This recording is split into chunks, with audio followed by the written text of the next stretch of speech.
I miss my husband a lot when he is out of the house. The silence is suffocating, the emptiness consuming. He's always been busy, work, meetings, late nights, but lately it feels different. Our conversations, once full of laughter and shared secrets, have turned to brief exchanges, almost like a polite formality. I try to fill the void with things that used to bring me joy, but nothing seems to work. I tell myself that it's just a phase, that I should be patient, but deep down I know something is missing. I walk around the house, picking up items, tidying up spaces that don't need tidying, just to feel busy.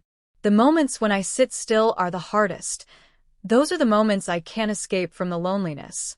I see couples walking hand in hand outside, their laughter carrying on the breeze, and I can't help but wonder where that spark in my own marriage went. I think about the way he used to look at me, the way his hand felt on mine, and how everything used to feel like it was just the two of us against the world.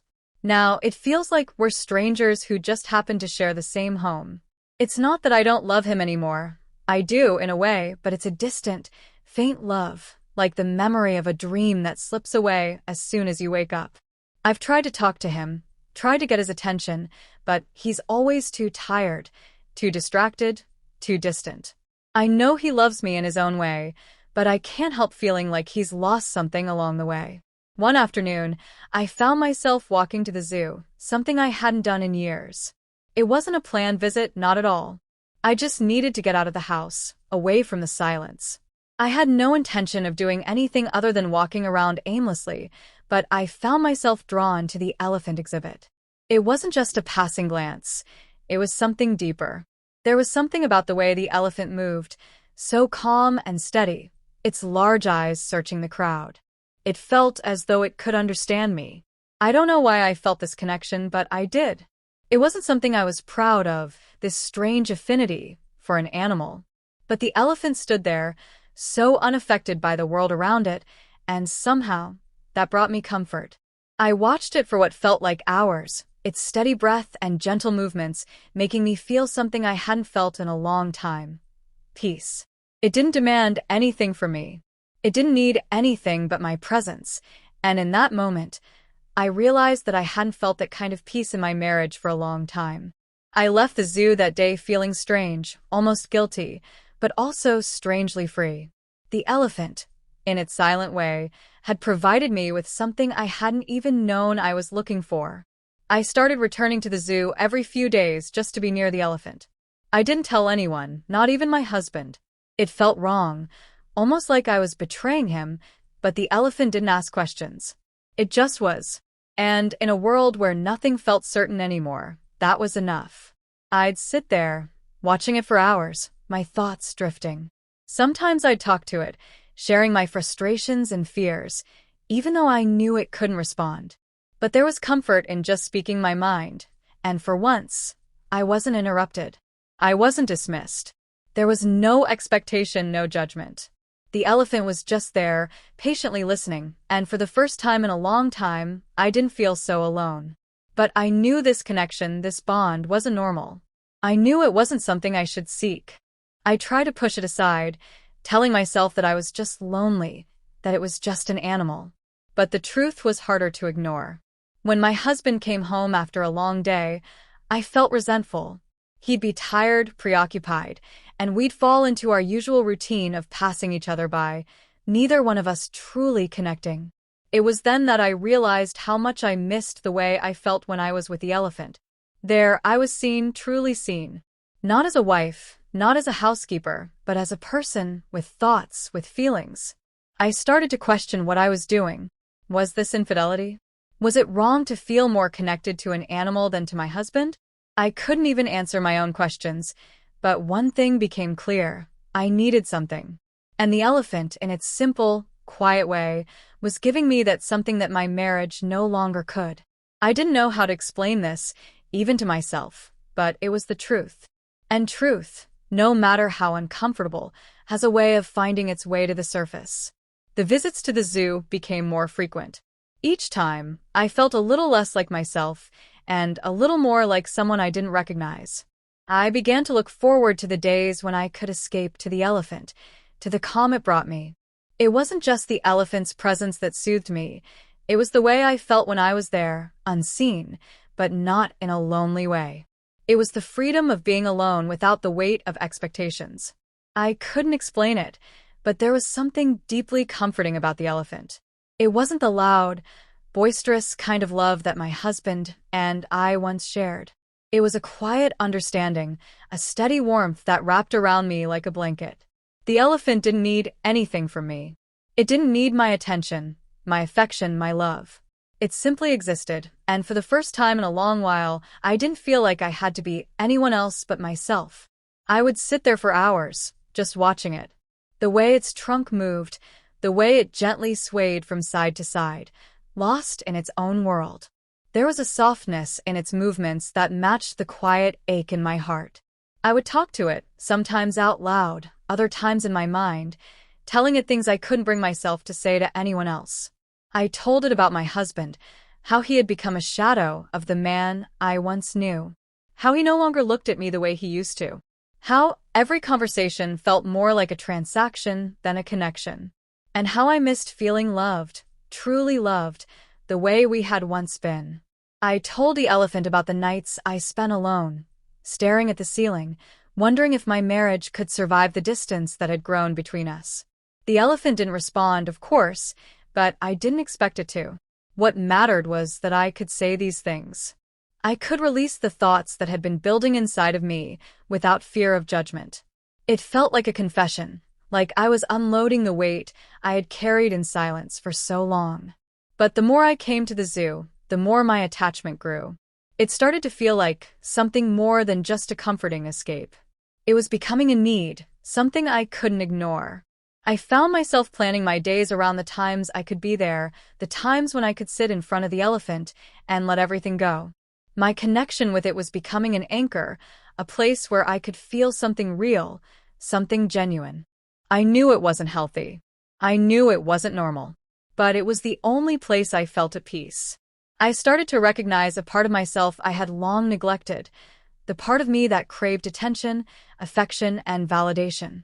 My husband, for all his good intentions, couldn't give me what I needed. He couldn't see that I was struggling, that I was slipping into a quiet sadness that no amount of smiles or gestures could fill. He was too wrapped up in his own life, his own obligations. I didn't blame him, not entirely, but I felt the emptiness of his absence every time he walked through the door without noticing me. The elephant didn't make me feel invisible. It didn't ignore me or brush past me.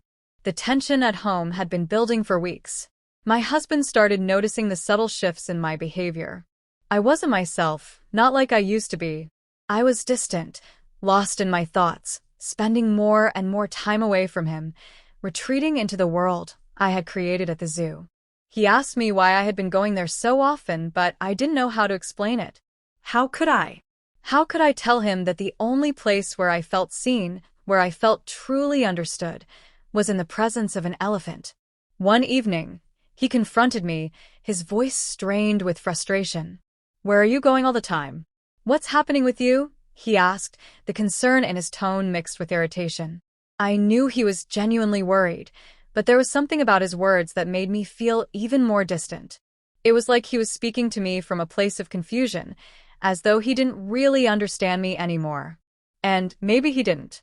"I'm just going to the zoo," I said, my voice quiet. I could feel the weight of my words, the unsaid truth pressing down on me. But how could I tell him that it wasn't just a visit to a zoo anymore? It was an escape. It was where I could feel something real, something meaningful. "You're there all the time," he replied, his eyes narrowing with suspicion. "Why? What's so special about it? Why won't you talk to me instead?" His question hit me hard. It wasn't just about the zoo. It wasn't even about the elephant. It was about everything I had been carrying inside of me for so long. The loneliness, the unspoken need for connection, the quiet desperation to feel loved and wanted. I couldn't tell him that. I couldn't find the right words, because part of me feared that if I said it out loud, it would change everything. "I'm just trying to get some space," I said, the words slipping out before I could stop them. I need time to think." He stared at me, his face a mixture of frustration and hurt. "You're shutting me out. I don't know what's happening with you, but this isn't how we used to be. We were close, and now you're running away from me. You're running away from us." His words stung. They were true, but I couldn't admit it. I didn't know how to explain that my feelings for him had started to fade, that I no longer felt the same spark between us. The elephant, in its quiet, unspoken way, had shown me something I had been craving, a kind of attention, a kind of presence that I didn't realize I needed until it was too late. "I'm not running away from you," I said, my voice wavering. "I just need something different right now. Something I don't get here." The silence that followed was thick, heavy with unspoken words. I could feel the weight of the truth pressing down on both of us. He didn't understand, and maybe he never would. But I knew I had to be honest with him, even if it meant losing him. "I think I need to tell you something," I finally said, my heart pounding in my chest. I hadn't planned on saying it, but it came out anyway, the words slipping out before I could stop them. "I've been spending a lot of time with the elephant at the zoo." His face went pale, his lips pressing together as he processed what I had just said. I could see the confusion in his eyes, the shock. He wasn't expecting that. Neither was I, to be honest. But the words were out, and now there was no turning back. "I've been going there to think," I continued, my voice quieter now. To feel something. To feel seen. I didn't mean for it to happen, but it's become a kind of escape for me. I watched him closely, waiting for him to say something, to react. But there was nothing. He just stared at me, as though trying to make sense of the words I had just spoken. I could see his mind working, trying to process this strange, unexpected revelation. The elephant, of all things, had become my confidant, my source of comfort. And now it was the thing that was pulling us apart. "You've fallen in love with an elephant?" he asked, his voice flat, almost disbelieving. "No," I said quickly, shaking my head. "It's not like that.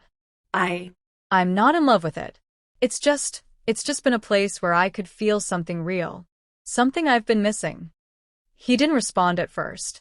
The silence between us was deafening, filled with a tension I couldn't cut through. I could see the hurt in his eyes, the confusion, and the sense of betrayal. And I felt it too.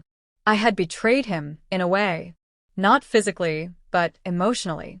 I had sought comfort in something else when I should have been seeking it in our marriage. "You're looking for something in the wrong place," he said, his voice low, almost resigned. "If you feel this way, why didn't you come to me? Why didn't you talk to me?" His words hit me like a punch in the stomach. I didn't have an answer. I couldn't explain why I hadn't come to him, why I hadn't tried harder to communicate. Maybe I was afraid of what he would say. Maybe I was afraid that he wouldn't understand, that he would dismiss my feelings the way he had been doing for so long. The truth was, I had stopped believing that he would see me. And so I turned to the elephant. But now, in this moment, I saw the truth for what it was. I had been running away from him, from us, from the pain that had quietly built up between us. I didn't know how, I whispered, the words barely audible. He didn't say anything after that. He just turned away, walking toward the door, without looking back. And in that moment, I knew that whatever had been between us was slipping away, like sand through my fingers. I had reached the point of no return, and I couldn't go back. The days that followed were a blur, a mix of silence and empty conversations. My husband and I barely spoke, the tension between us thickening with each passing moment. The truth was out, and there was no going back. The elephant, the one thing that had given me solace, was now the reason for the widening rift in our marriage. I couldn't undo the damage, and I couldn't take back the words I had said. I had tried to explain, tried to make him understand, but nothing seemed to work. He couldn't see it the way I did. He couldn't see that it wasn't the elephant itself, but the need I had for something real, something that filled the emptiness I had been carrying for so long. I spent the next few days in a haze, replaying our conversation over and over in my mind. I couldn't help but wonder if I had made a mistake, if I had overreacted, if I had allowed myself to get too lost in something that wasn't real. But then I remembered how I had felt when I was with the elephant. The calm, the peace, the feeling of being understood. And I realized that what I had been craving all along wasn't just affection or attention. It was presence. It was someone or something that could be there for me without judgment, without demands. It wasn't the elephant that I was in love with. It was the feeling it gave me. I couldn't keep running away from the truth. I couldn't keep pretending that things were fine when they weren't. I had to confront the reality of my marriage, of my emotions, and of the choices I had made. The elephant had become a symbol of my own neglect, my own yearning for something more, something deeper. But I knew now that I couldn't rely on it to fill the void anymore. The time had come to face the truth. I had to talk to my husband, really talk.